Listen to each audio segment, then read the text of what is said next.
Сегодня в рамках нашей встречи обсуждается ряд ключевых вопросов.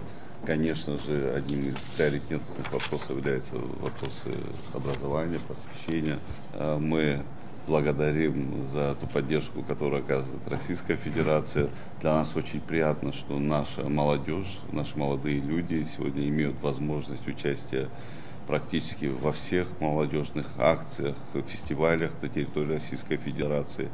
Это то направление, которое, безусловно, объединяет и молодежь, соответственно, и сближает наши страны. В этой связи мы эту работу намерены еще интенсивнее проводить. Коллеги, действительно, у нас и целый ряд поручений президента Российской Федерации есть, по итогам вашей встречи, в том числе последней 10 мая после Парада Победы, в частности, решение, которое президент России принял о осуществлении ежемесячных доплат учителям русского языка в Республике Абхазия. Вы симметрично приняли решение о доплатах учителям абхазского языка. Да? Мне кажется, это очень так справедливо, что учителя и абхазского, и русского языка будут получать дополнительные выплаты решением двух президентов.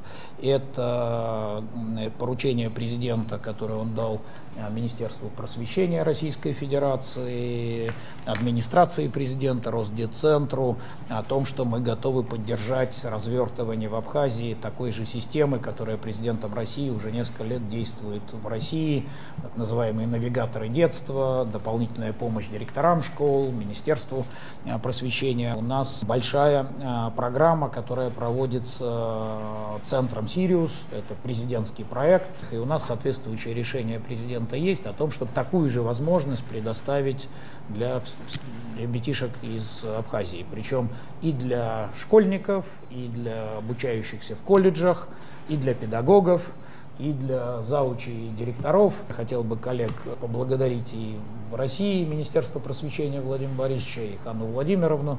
Все-таки у нас взаимодействие между двумя министерствами очень такое партнерское, дружеское, и это очень правильно.